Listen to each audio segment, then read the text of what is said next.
For some reason, Bruce had a bad feeling about this anniversary. It didn't make sense. He had planned everything perfectly, just like he always did. 20 years of marriage deserved a celebration, and he had gone all out. A romantic dinner, fine wine, a luxury gift.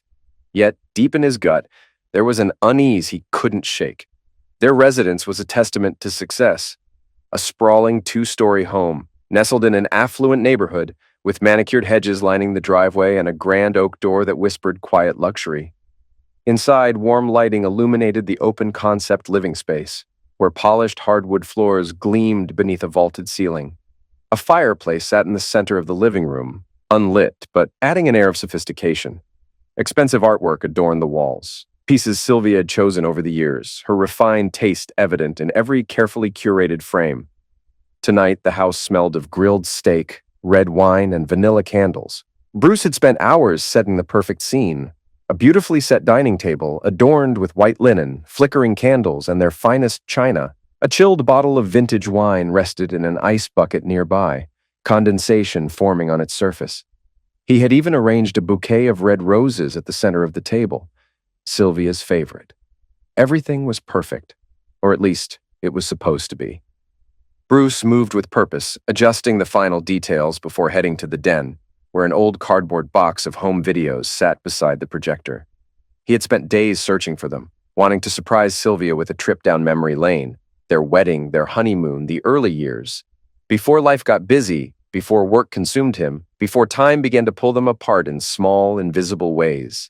He ran a hand through his salt and pepper hair, a small smile tugging at the corner of his lips as he pulled out a VHS tape labeled Wedding 1999. 20 years, he murmured to himself. He still remembered that day.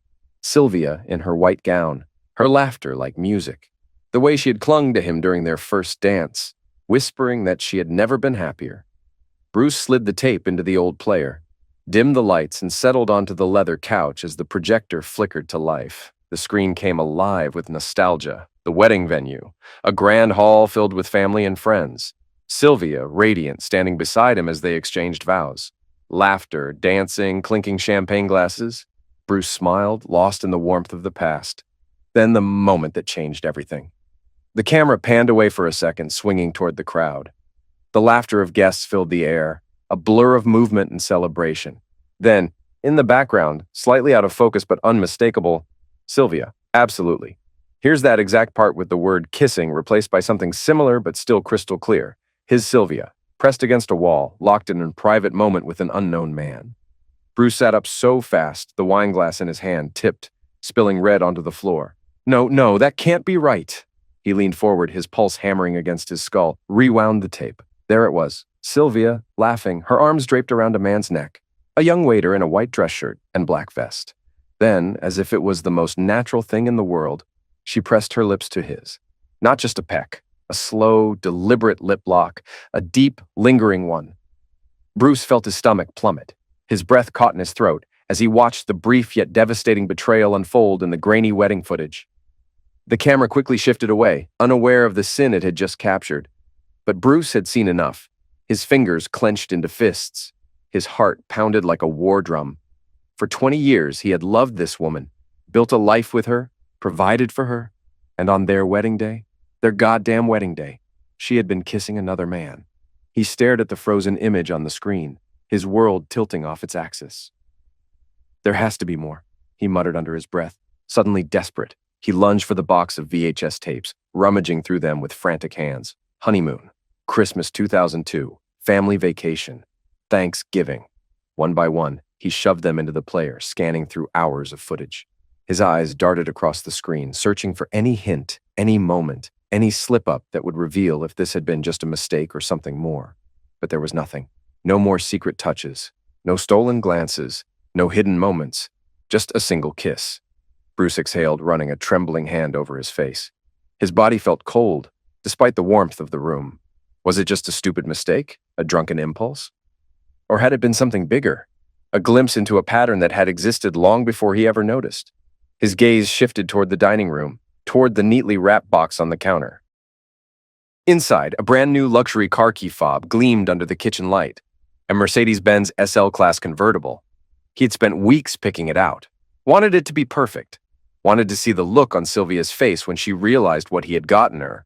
Now, it just looked like the worst decision of his life. Bruce swallowed hard, gripping the edge of the table as a single thought settled deep into his bones. I need to know the truth! And he would find it. Then the front door opened. Sylvia's heels clicked against the marble floor as she entered, shrugging off her coat with an air of effortless confidence. She was dressed elegantly, a form-fitting black dress, her hair styled in soft waves, a touch of the red lipstick on her smirking lips. She stepped inside, pausing in the entryway as her gaze swept over the room. The candlelit table, the soft music playing in the background, the carefully plated meal. A slow, pleased smile curved her lips. Wow, you really went all out this year. Her tone was warm, almost teasing, as she set her purse down on the console table. She turned to Bruce, her eyes gleaming with something unreadable. I have to say, I wasn't expecting this much effort. It's kind of sweet. Bruce forced a tight smile. It's our 20th. I know. She moved toward the table, trailing a manicured finger along the stem of a wine glass. 20 years. Feels like a lifetime, doesn't it? She let out a soft chuckle, then glanced at him, head slightly tilted, watching him the way a cat watches a mouse. So, she drawled, pausing just enough to make it sound casual. What's the occasion? Bruce blinked, his jaw tightening. Excuse me.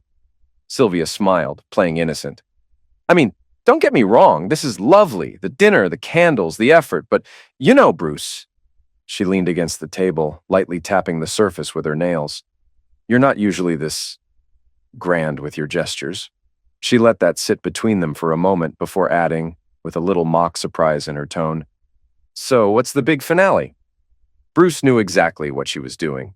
She wasn't outright asking for a gift. She was waiting for him to say it, to confirm what she already assumed was coming. The extravagant gesture had to come with an extravagant reward, right? And it almost made him laugh, how seamlessly she played this game. Bruce set his wine glass down carefully, as if weighing his words. Then his phone buzzed. He pulled it out, glanced at the screen, and let out an exaggerated sigh. Damn it! Sylvia's smile faltered slightly. What? Bruce shook his head, pushing back his chair and standing. It's the hospital. They need me on shift. Emergency case.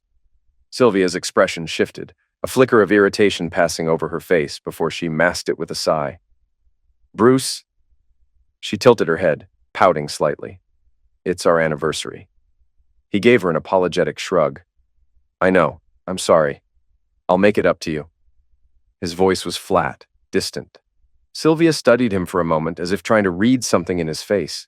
Then, as quickly as the disappointment appeared, she brightened. Fine, but before you go... She reached into her purse and pulled out a small, neatly wrapped box. At least open your gift. Bruce hesitated. Then, with slow, deliberate movements, he took the box from her hands and unwrapped it. Inside, a watch gleamed under the candlelight. At first glance, it looked expensive, gold-trimmed, sleek. Then he picked it up. It was too light, too flimsy. His thumb brushed over the dial and the illusion shattered. The finish was cheap, the brand name slightly misspelled. The ticking sound inside the casing too loud, too mechanical. A counterfeit, a knockoff, a $5 imitation of a luxury watch. Bruce swallowed back a laugh, not out of amusement, but out of sheer disbelief.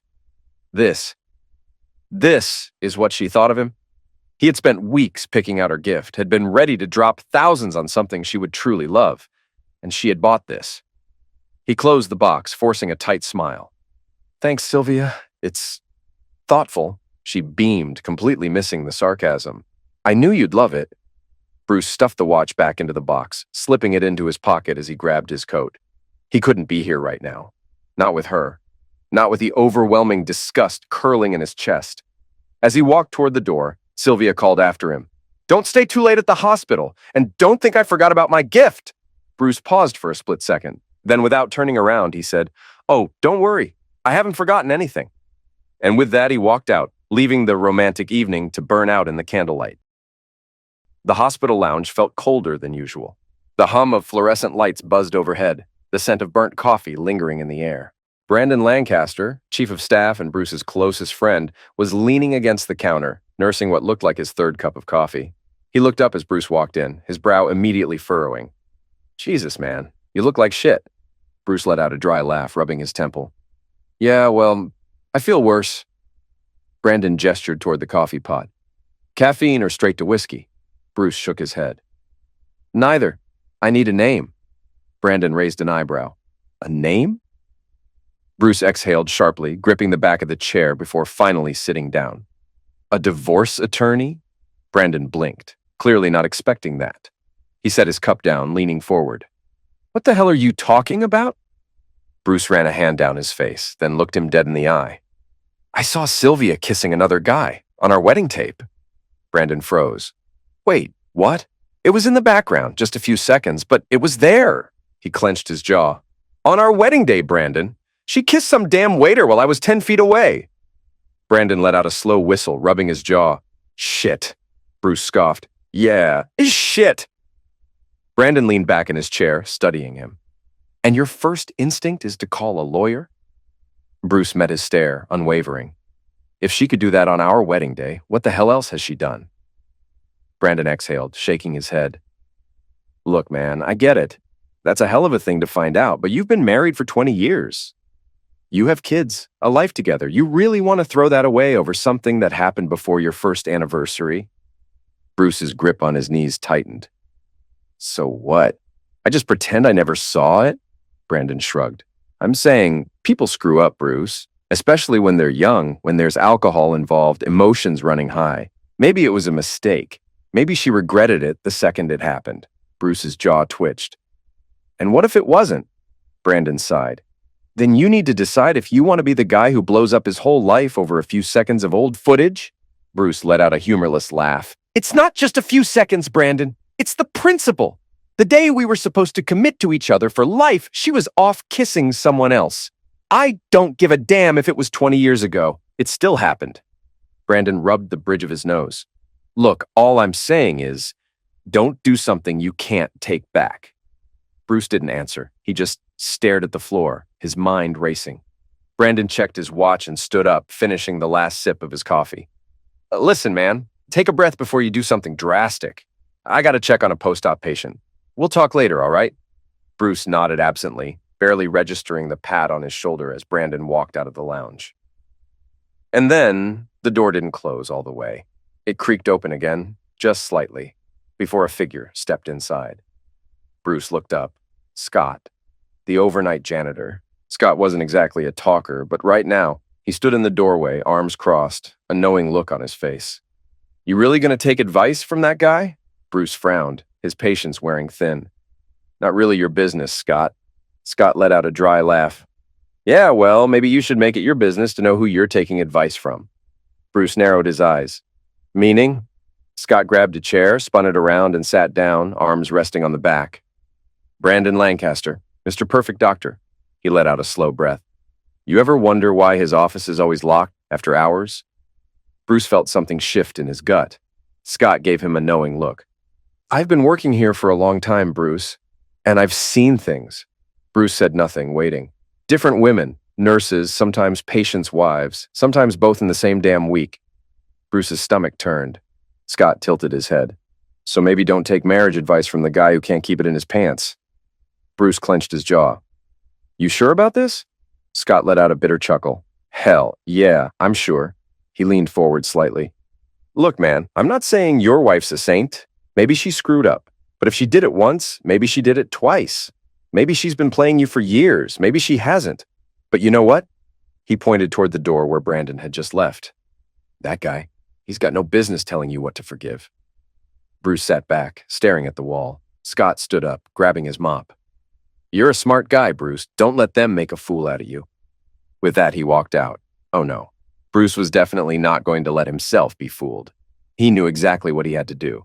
He started following his wife. It was a Wednesday morning, and Sylvia had stopped at their usual cafe for a latte. Bruce parked across the street, watching from his car. The barista, a young guy in his late 20s, was already grinning before she even reached the counter. Sylvia leaned against it, tilting her head slightly, her smile just a little too playful. Bruce cracked his knuckles as he watched. She laughed at something the barista said, something that wasn't that funny. Then she reached out and lightly touched his forearm. A simple touch, too intimate for a married woman. The barista wrote something on her cup before handing it to her. Bruce watched as she walked outside, took a sip, and glanced at the cup. A slow, pleased smile crossed her lips. Bruce waited until she left before stepping inside and ordering a black coffee. When he got to the counter, he glanced at the cup the barista had just handed her. "You have a beautiful smile." His stomach twisted. That same evening, Bruce followed Sylvia to her weekly dinner with her best friend, Dana. It was supposed to be a simple girls' night, but Dana's husband, Todd, was also home. Bruce sat in his car outside the house, the blinds open just enough for him to see into the warmly lit dining room. At first, it was nothing, just Sylvia, Dana, and Todd having a casual conversation. Then, he saw the shift. Sylvia's body angled toward Todd even when Dana was talking. The way she laughed at his jokes, even the bad ones. The way her fingers ran along the stem of her wine glass, deliberate, slow. Todd, to his credit, didn't take the bait. But Sylvia was casting the line. The final straw was Friday afternoon. Bruce had followed her to a boutique downtown, where she was supposedly shopping for a gift for their daughter. When she stepped out of the store, a police officer was writing her a parking ticket. Bruce parked a few spaces away, watching as she walked over. She didn't argue. She didn't even seem upset. Instead, she smiled. She placed a delicate hand on the officer's forearm, a move Bruce had now seen twice this week. She leaned in just a little too close. The officer, a man in his early 40s, chuckled, shook his head, and ripped the ticket in half. Sylvia beamed. Bruce's grip on the steering wheel was so tight his knuckles turned white. It was no longer a question of whether Sylvia had cheated again. It was just a matter of proof, and Bruce was going to get it. That night, he sat in his office, the glow of his laptop screen casting shadows across his face. He created a new account, a man who didn't exist. Bruce spent hours piecing him together. A perfect trap. He found a stock photo of a man in his 40s. Handsome, wealthy-looking, the kind of man who screamed success. Then for the face, he used Scott, the janitor.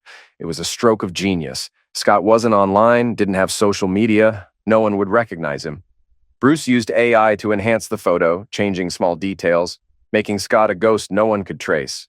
Then he filled in the profile. Name? Daniel Holt, age, 42, occupation, real estate investor.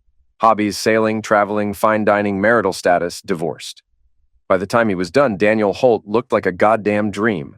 Now, it was time to see if his wife would take the bait. When Bruce first sent Sylvia a message, he wasn't sure what to expect.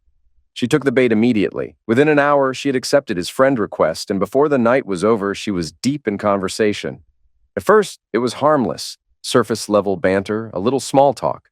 She asked where he was from, what he did, whether he traveled much. He fed her the answers she wanted to hear. Successful businessman, self-made, enjoys the finer things in life. And then, just a few messages in, she dropped something unexpected. She told him she was a widow. Bruce had to read it twice. Widow, not married, not separated, not even unhappily wed. A widow. She painted herself as a woman who had lost her husband years ago, who had spent her days mourning, but was finally ready to open herself up again. By the second day, Sylvia was flirting. By the third, she was initiating conversations. By the end of the week, she was telling him things she had no business telling another man. She described how lonely she was, how much she longed for passion again. She told him she missed the feeling of excitement, of being wanted. Bruce kept his responses measured, calculated. He encouraged her, pushed just enough, let her unravel at her own pace. She spoke in hypotheticals at first. Imagine meeting someone who makes you feel alive again. Wouldn't it be crazy to just leave everything behind and start fresh? Then, she stopped imagining. She started confessing. I haven't been touched the way I want in years. I think about you at night. Bruce sat in the sleek, dimly lit office of Elliot Graham, one of the most well-regarded divorce attorneys in the city. The place had the unmistakable scent of polished leather and old money. Bookshelves lined with thick legal volumes, a crystal decanter of whiskey on the corner of the desk, untouched but meant to impress. Graham himself was a sharp-looking man in his late 50s with salt and pepper hair, a crisp navy suit, and the demeanor of someone who had seen every shade of human betrayal. He leaned back in his chair, fingers steepled under his chin, listening as Bruce laid it all out. We got married young, Bruce began, rubbing his hands together. Med school. We had nothing. Lived in a shitty one-bedroom apartment, ate ramen, worked insane hours. Graham nodded, his face unreadable. And then, Bruce exhaled. feeling the weight of 2 decades pressing down on him. Then she dropped out. Said medicine wasn't for her, said she wanted to focus on family. I supported it. I worked my ass off so she didn't have to worry about anything. Built a career, moved us into a house, paid for everything, cars, vacations, private schools for our daughters. He let out a bitter chuckle. And here we are. Graham studied him for a moment before speaking. And you say the assets are split 50-50? Bruce nodded. Everything. The house, my savings, retirement accounts, on paper, she gets half. Graham exhaled through his nose, his expression turning slightly harder. That's the law. Bruce scoffed, shaking his head. Yeah, well, the law seems pretty damn generous to people who don't deserve it. Graham tapped a pen against his desk, considering. You want her to walk away with nothing? It wasn't a question. Bruce met his gaze. I want what's fair. Graham let out a short breath, leaning forward. Fair is a tricky thing in divorce court, Bruce. The system doesn't care that you worked 16-hour shifts while she was home. Doesn't care that she never earned $1. What matters is that she was your wife for 20 years. That makes her entitled to half unless... He paused. Bruce leaned in. Unless what? Graham folded his hands over his desk. Unless we can prove misconduct. Specifically, infidelity. Bruce's jaw tightened. I have messages, he said, from a fake profile I made. I catfished her and she took the bait. Graham arched an eyebrow. Smart, but it won't hold up in court. Too easy for her to argue entrapment. What we need is real proof. Photos, video, something concrete that shows she's been unfaithful in reality, not just online. Bruce exhaled sharply. He had been hoping the text would be enough. So I need to catch her in the act. Graham nodded. Preferably in a way that's indisputable. Something she can't explain away. Bruce ran a hand through his hair, his mind racing. Okay. I can do that. What else? Graham leaned back, tapping his fingers against the desk. We look for leverage. Any financial misconduct, hidden spending, gambling, secret accounts? Bruce shook his head. Not that I know of. Graham smirked slightly. Then find out. People who cheat usually lie about more than one thing. Check credit card statements, phone records, anything that can give us ammunition. Bruce felt a small ember of hope ignite. For the first time in days, he had a plan. And if I get proof? Graham's smirk deepened. Then we burn her to the ground. By the start of the second week of communication, Sylvia was already dropping hints. She told Daniel she wanted to see him. It was time. He suggested a meeting, somewhere discreet, somewhere intimate, a hotel, and she didn't hesitate. She told him she couldn't wait. As Bruce sat in his car outside the Rosewood Hotel, his hands steady on the steering wheel, he realized something. He wasn't nervous. He wasn't second-guessing. In the passenger seat, Scott shifted uncomfortably, tugging at his blazer. I still don't know about this man, Scott muttered, looking down at the watch Bruce had lent him, a Rolex, a little too flashy for a janitor. Bruce glanced at him. You said you wanted to help. This is how... Scott ran a hand over his shaved head, exhaling sharply. Yeah, but seducing your wife? That wasn't exactly in my job description. Bruce smirked. You're not seducing her, Scott. You're just making her believe she's about to meet someone worth betraying me for. Scott let out a dry laugh. Right, because that makes this so much better. Bruce reached into the center console, pulling out a small earpiece. He handed it to Scott. I'll be in your ear the whole time. Just follow my lead. Scott stared at it, then sighed, shaking his head. I really should have asked for a raise. Bruce chuckled. You'll get something better than a raise. You'll get to see karma in action. Scott muttered something under his breath, but took the earpiece. The hotel room was meticulously prepared. Bruce had booked room 1408, a suite with floor-to-ceiling windows and warm golden lighting.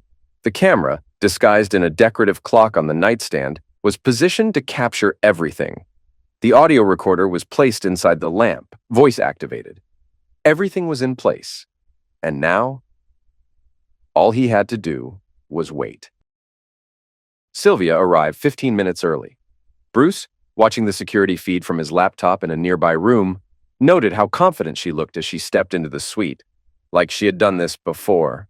She wore a silk robe, deep crimson, cinched just enough to hint at the lingerie underneath. She checked her reflection in the mirror, running her hands through her hair, adjusting her necklace. Then she poured herself a glass of wine. And then, a knock at the door. Sylvia smiled, setting the glass down before striding toward it. She opened the door, expecting Daniel Holt. Instead, she found Scott. For a second, she just stared. Her expression flickered, confusion, then disappointment, then something close to disgust. "What the hell is this?" she asked, her voice sharp. Scott swallowed. "Hey, sweetheart, you look even better in person." Bruce winced. "Jesus, Scott," Sylvia crossed her arms. "You're not Daniel." Scott smirked, stepping inside, closing the door behind him. "I go by a lot of names." Sylvia stepped back. Something was off. Bruce could see it in her body language. She wasn't feeling the same rush she had in their messages. Because Scott, while clean-shaven, dressed in a tailored suit and wearing an expensive watch, still didn't carry himself like Daniel Holt. He wasn't confident enough. He wasn't effortless. And Sylvia could tell. Her eyes narrowed. "Say something in French," she said suddenly. Scott blinked. Bonjour?" Bruce facepalmed. Sylvia's gaze darkened. "You're a fraud." Scott tried to recover. "Baby, don't be like that. You wanted a night of passion, didn't you?" He stepped closer, reaching for her waist. Sylvia recoiled. "Get out." Scott hesitated. "Wait, let's talk." "Get out!" Sylvia's voice was sharp, her face twisted in anger and embarrassment. Scott didn't need more convincing. He turned on his heel and walked out. The second the door closed, Bruce exhaled. She stopped. She didn't go through with it, but it wasn't because she had a change of heart. It was because she thought Scott wasn't good enough. If Daniel had been real, if he had been exactly what she imagined, she would have gone through with it. And now Bruce had absolute clarity. She wasn't loyal, she was just selective. He clenched his jaw, watching as she grabbed her phone and started dialing. Bruce frowned, his pulse quickening. Then, in his earpiece, Scott's voice came through. "She's calling someone." Bruce's stomach dropped. On the security feed, Sylvia lifted her phone to her ear. "Brandon, I have free time now. Rosewood Hotel. You know it, we have already been here. I'm waiting." His friend Brandon and Sylvia. Now everything has gone into place. Bruce gripped the steering wheel, his eyes locked on Brandon's black BMW as it pulled into the parking lot of the Rosewood Hotel. His pulse drummed in his ears. Brandon stepped out of the car, adjusting his tie, checking his reflection in the window. He wasn't in a rush. He wasn't sneaking, because in his mind, he had nothing to hide. Bruce clenched his jaw, fingers flexing against the leather. So it's true. It wasn't just the texts. It wasn't just a moment of weakness. Sylvia had someone all along, and it was his best friend. Brandon headed toward the hotel entrance, his gait easy, relaxed. Bruce's hands tightened into fists. He followed. The hallway outside room 1408 was silent, save for the muffled hum of distant voices, soft music drifting from the other suites. Bruce stood just beyond the corner, his breath measured, steady. The door to Sylvia's room opened, and then he heard it, her voice, warm, familiar, excited. You're early?" A deep chuckle. "Brandon." "Couldn't wait." The door clicked shut. Bruce pressed himself against the wall, just out of sight. His pulse was too calm. He had expected rage, a breaking point. Instead, he felt nothing. The microphone inside the room, embedded in the lamp, captured every word. He listened. Sylvia. "God, I was so nervous today. You have no idea." Brandon laughed softly. "Nervous? What for?" Sylvia. "Because Bruce is... I don't know. He's been off. He's been looking at me differently." Bruce's teeth clenched. Brandon. "You think he knows?" A pause. Sylvia sighed, running a hand through her hair. Sylvia. "No. But sometimes I think he suspects something. I mean, he barely looked at me when I left the house." Brandon chuckled. "Maybe he finally stopped obsessing over you." Sylvia laughed softly. Sylvia. "God, could you imagine? Bruce actually letting me breathe?" Brandon poured himself a drink, the clink of ice against glass. Brandon. "You don't regret it, do you?" Sylvia tilted her head. "Regret what?" Brandon smirked. "Us?" Sylvia leaned into him, running her fingers along his collar. Sylvia. "You kidding? The only thing I regret is not doing this sooner." Brandon sighed, sliding his hands along her waist. "Damn, Sylvia, what are we going to do if he finds out?" Sylvia grinned, pressing a finger to his lips. Sylvia. "We don't let that happen." Brandon kissed her fingertips, his breath warm against her skin. Brandon. "You know he protects me, right? I've screwed up before, but Bruce covers for me. He's got my back." Sylvia smirked. Sylvia. "Exactly. He won't do anything, even if he does find out. Because if he takes you down, he goes down with you." Bruce closed his eyes. They thought he was trapped, that he would never expose them because Brandon's career was tied to his own. They were wrong. So wrong. Brandon exhaled. "You're something else, you know that?" Sylvia grinned. "I do." Their laughter blended into something else. The rustling of fabric, a muffled moan. Bruce exhaled slowly, pulled out his phone. One tap. A small red button lit up. The live broadcast was conducted for all the hospital chat rooms, as well as for all the country clubs where Sylvia was so respected and envied. After what, Bruce walked over to the fire alarm button and pressed it. Inside the suite, the lovers were too lost in themselves to hear it at first. Sylvia gasped. "What the hell?" Brandon sat up, half-dressed, heart pounding. "Shit!" A second later, the hotel intercom buzzed. "Attention guests! A fire has been reported on this floor. Please evacuate immediately." Sylvia scrambled to grab her robe, her hands shaking. Brandon yanked his shirt on, running a hand through his hair. "We need to go. Now." Outside, the hallway was chaos. Guests poured from their rooms, and in the middle of it, Bruce, standing calmly, waiting. When Sylvia and Brandon burst from the room, breathless, wide-eyed, barely decent, they saw him. Their world stopped. Sylvia froze, clutching the robe around herself. Brandon stiffened, color draining from his face. Bruce just smiled. "Evening." Sylvia's lips parted, struggling for words. Brandon stared, chest heaving. "Bruce, this isn't—" Bruce looked at the comments under the broadcasts and smiled. Everyone now knew the truth about them. Bruce paused the broadcast and played the previously recorded video. Their own voices filled the hall. Sylvia, "The only thing I regret is not doing this sooner." Brandon, "He won't do anything, even if he does find out." Sylvia, "Because if he takes you down, he goes down with you." The color drained from Sylvia's face. Brandon's jaw locked. Bruce watched them, and for the first time in his life, he felt nothing for either of them. 8. The confrontation. Sylvia flinched, pulling her robe tighter. "Listen to me. I swear to God, this was a mistake. I don't love him. It was just—" "A mistake?" Bruce let out a sharp, bitter laugh. He shook his head, taking a slow, measured breath. "Tell me, Sylvia, was it also a mistake when you planned to meet Daniel Holt?" Sylvia's mouth snapped shut. Bruce tilted his head, watching her, daring her to lie. Sylvia blinked rapidly. "I don't know what you're talking about." Bruce let out another dry laugh, scrolling on his phone. He tapped the screen, and her own messages appeared. "You called me your fantasy. You said you couldn't wait to be in my arms. You said you were a widow, Sylvia." She opened her mouth, closed it. Brandon let out a breath, shaking his head. "Jesus Christ, Sylvia. Shut the hell up, Brandon," she snapped, whipping toward him. "You're not helping." Bruce's jaw tightened. "Oh, he's helping just fine." Sylvia spun back to him, voice breaking. "Bruce, please, I love you. You have to know that." Bruce's stomach twisted at the sheer audacity of it. "You love me?" He took a step closer, his voice dropping to something dark, unreadable. "And that's why you've been screwing my best friend? Lying to my face? Flirting with strangers online?" Sylvia's eyes filled with tears. "It wasn't real. I was just lonely, Bruce. You were always working, always distracted. I just needed to feel wanted again." Bruce laughed, a real laugh this time, but there was no humor in it. "Needed to feel wanted?" He leaned in, lowering his voice to something lethal. "Did you feel wanted when you wrapped your legs around him?" Sylvia sucked in a sharp breath. Brandon, sensing this was turning bad for him fast, squared his shoulders.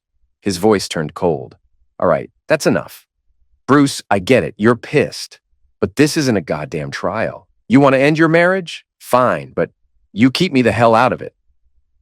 Bruce slowly turned his gaze to Brandon. "You think you get to walk away from this?" Brandon let out a harsh scoff. "Yeah, actually, I do. And if you have any damn sense left, you'll keep this between you and your wife." Bruce's brows lifted. "Or what?" Brandon's face hardened. "Or I'll fire your ass." Silence. Sylvia whipped toward Brandon, eyes wide. "Brandon?" Bruce stilled. The hallway felt smaller, darker. Brandon took a step forward, his confidence oozing back into his voice. "Yeah, that's right," he said, crossing his arms. "You think you can take this shit to court and not get burned yourself? I sign your damn paychecks, Bruce. You really want to blow up your whole life over this." Bruce stared at him. Something shifted in his expression. Brandon mistook it for hesitation. He kept pushing. "You're not going to do shit. You're going to keep quiet, deal with your divorce like a grown-ass man, and leave my name the hell out of it. Or I swear you'll be out of a job by Monday." Sylvia swallowed hard, her head whipping between them. "Brandon, stop!" Bruce moved fast. His fist collided with Brandon's jaw, a sickening crack. Brandon stumbled back, crashing against the wall, clutching his face. "Son of a—" Sylvia gasped, hands flying to her mouth. Bruce! Bruce took a step forward, towering over Brandon as he groaned, wiping blood from his lip. His voice was low, controlled, lethal. You're the one who should be worried. Brandon laughed bitterly, shaking his head. Yeah? About what? Bruce's smile was cold. About all the times I redid your work when I went into surgery for you because you're a shitty surgeon, when I explained to you how to run a hospital. About the medical board I'm about to call first thing tomorrow morning? Brandon's face paled. You wouldn't. Bruce tilted his head. I'll let you guess. Brandon's chest rose and fell quickly, his mind working overtime. Sylvia turned to Bruce, her voice breaking. Bruce, please, don't ruin everything. Bruce laughed under his breath. You already did that for me. And with that, he turned on his heel and walked away, leaving them both in the wreckage of what they had done. Bruce sat in his lawyer's office, the weight of a 20-year marriage pressing against his chest. The divorce papers lay before him, crisp, clinical, the beginning of the end. Elliot Graham, his attorney, watched him carefully. Once you sign, we'll move forward with filing. She'll be served within the week. Bruce hesitated, not because he doubted his decision, he didn't, but because this was real now. There was no going back. His pen hovered over the line. Then, with a steadying breath, he signed. It was done. Bruce didn't stop at Sylvia. Brandon had played his part, and Bruce wasn't about to let him walk away unscathed. With a carefully compiled folder of negligence reports, ignored patient complaints, and procedural violations, Bruce walked into the hospital director's office and set it down on the desk. This is a problem you should have handled years ago, he said, his voice cool, measured. It took only 3 days before the investigation began. Brandon was suspended. And Bruce? He had nothing to lose. Bruce had barely had time to breathe before his 2 daughters, Lauren and Emma, showed up at his house. He knew this was coming. Sylvia must have told them, spun it in her favor. Lauren, the eldest, was her father's daughter. Logical, grounded, fiercely loyal. Emma, the youngest, was more like Sylvia. Free-spirited, emotional, prone to justifying things that shouldn't be justified. The second they walked in, Bruce felt the divide before they even spoke. Lauren's arms were crossed, her jaw tight. Emma was tense, hesitant. Mom told us what's happening, Lauren said, straight to the point. Bruce nodded. I figured she would. Emma sighed, running a hand through her hair. Dad, she's a mess. She's really struggling with this. Bruce's jaw clenched. She should be. Emma exhaled sharply. Come on, you're really going to throw everything away over one mistake? Lauren's head snapped toward her sister. One mistake? Emma shifted uncomfortably. Okay, yeah, it was bad, but Dad, you were never around. She was lonely. Bruce felt something inside him twist. Emma sighed, her voice softer now. You were always at work, always putting the hospital first. Maybe she just needed something more. Lauren scoffed, crossing her arms. Are you serious? Mom had everything. He gave her everything. Emma hesitated, then muttered under her breath. People need more than money, Lori. Lauren's eyes flashed. You think it was just about money? He was there. He never missed our birthdays, never missed Christmas, never let us go without anything we needed. Just because he was working doesn't mean he wasn't a good husband. Emma let out a slow breath, rubbing her temples. Look, I'm just saying, relationships aren't black and white. And maybe if you knew what it was like to be with someone for years and feel like you're invisible, Lauren cut her off. So what? You're saying cheating is okay? Emma's face twisted. No, I'm saying I understand why it happened. Bruce finally spoke, his voice low but steady. Do you? Emma looked at him. Bruce leaned forward, resting his elbows on his knees. Tell me, Emma, if you ever get married and your husband does what your mother did, would you just understand? Emma's lips parted slightly, but she didn't answer. Lauren turned to her, a look of realization settling in. Oh my God, you're defending this because you've done it. Emma's face paled. Lauren laughed in disbelief. Wow, no wonder you don't think it's a big deal. Emma's shoulders stiffened. It's not like that. Lauren rolled her eyes. Of course it is.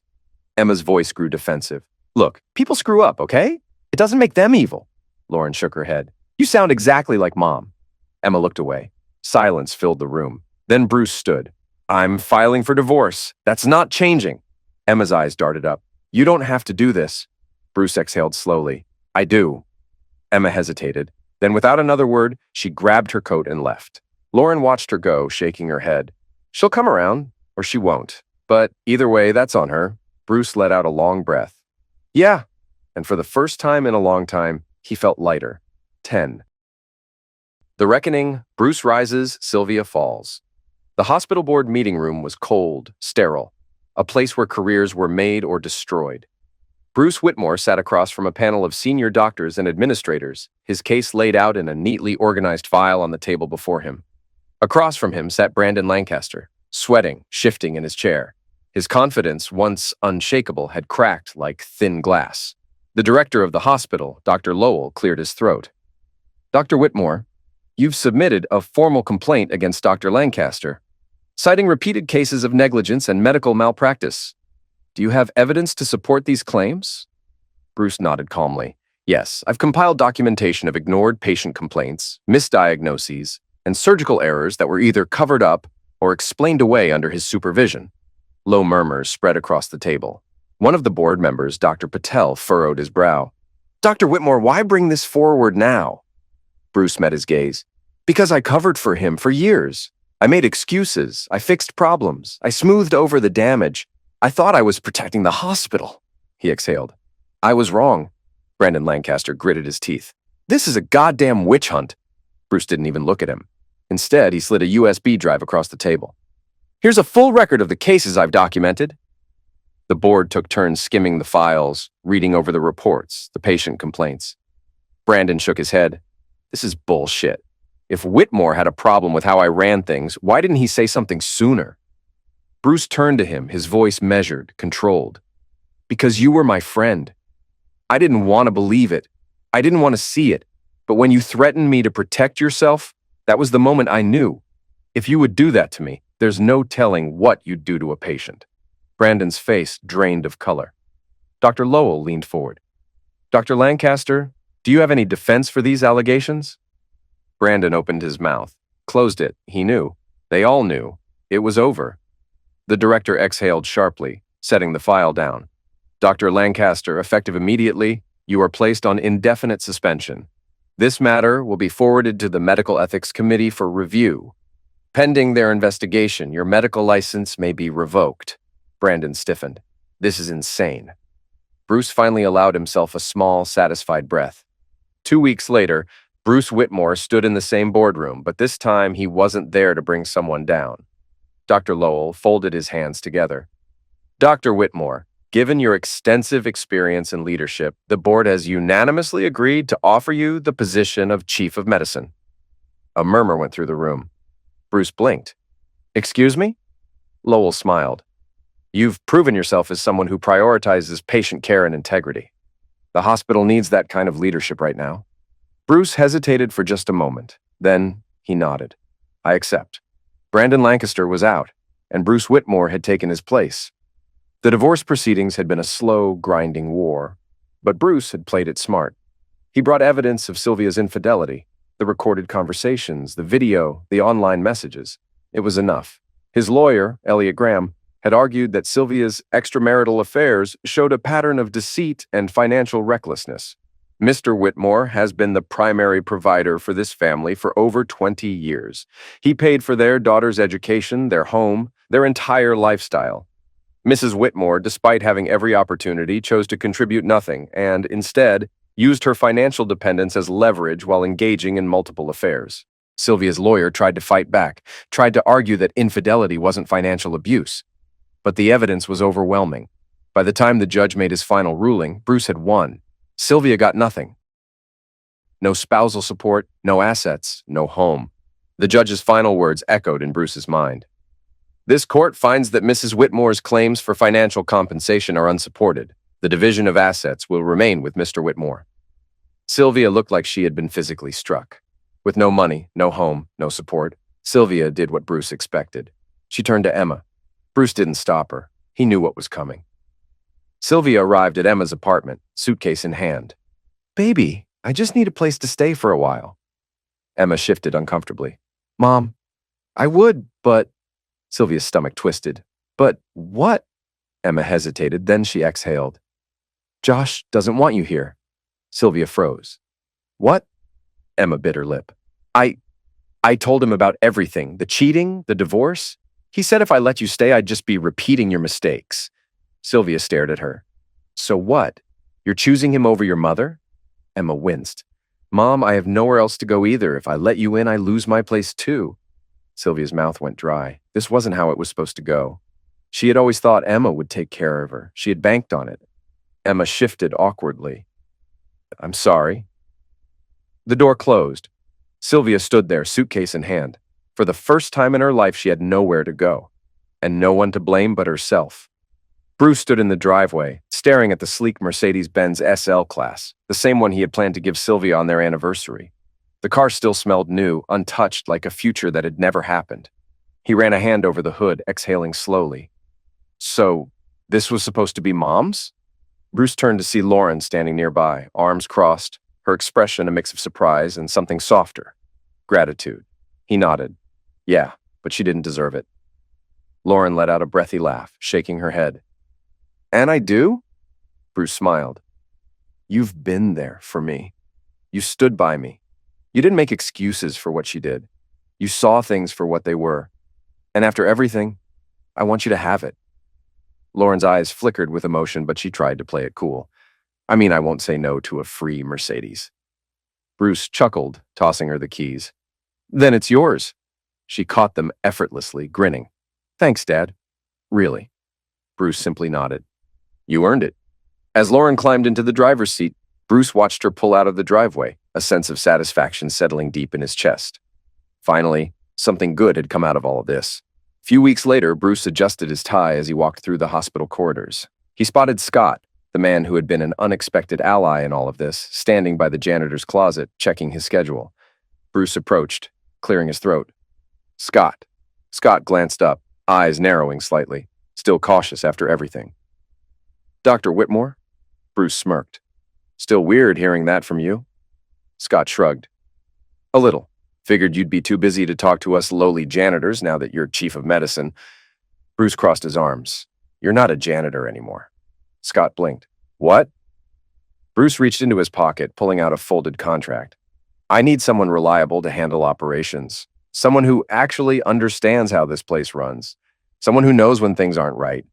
I talked to the board. There's an opening for a facilities manager. It comes with better pay, benefits, and an office that isn't a supply closet. Scott took the paper, scanning it quickly. He let out a low whistle. Damn. Bruce smirked. That's thank you, Dr. Whitmore. To you. Scott chuckled, shaking his head. You serious about this? Bruce nodded. You helped me when I needed it. You didn't have to, but you did. You have a good eye for people, Scott. This place could use someone like you making sure it runs the way it should. Scott exhaled, rubbing the back of his neck. Shit. Didn't think today was going to be a promotion day. Bruce grinned. Take the job. You've earned it.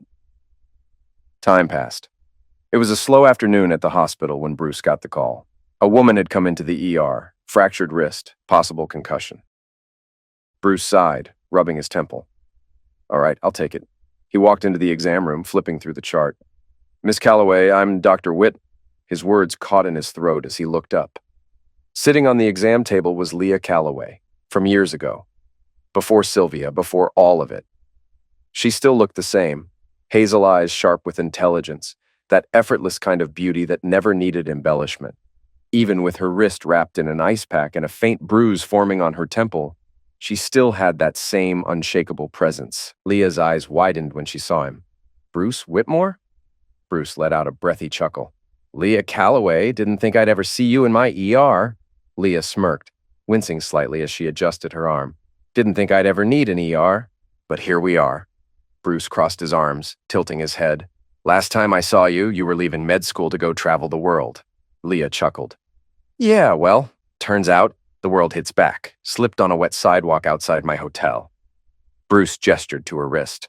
Well, let's take a look. As he examined her injury, the air between them shifted. Something was still there, something that had never quite faded. Leah sighed. So, you're chief of medicine now? Look at you, big shot. Bruce smiled, shaking his head. You always said I was too ambitious for my own good. Leah smirked. And now look at you, the whole damn hospital under your command. Bruce met her gaze. And what about you? Still breaking hearts wherever you go? Leah laughed. Depends. You offering yours up again? Bruce paused for a beat, then smirked. Maybe. She held his gaze, something unspoken but heavy between them. A second chance. A fresh start. Bruce finished wrapping her wrist, his fingers lingering just a little longer than necessary. Leah raised a brow. You know, if you're trying to flirt, you should probably buy me dinner first. Bruce grinned. I'll consider that a request. Leah smirked. Damn right it is. Bruce couldn't help but laugh. Maybe life wasn't done surprising him just yet.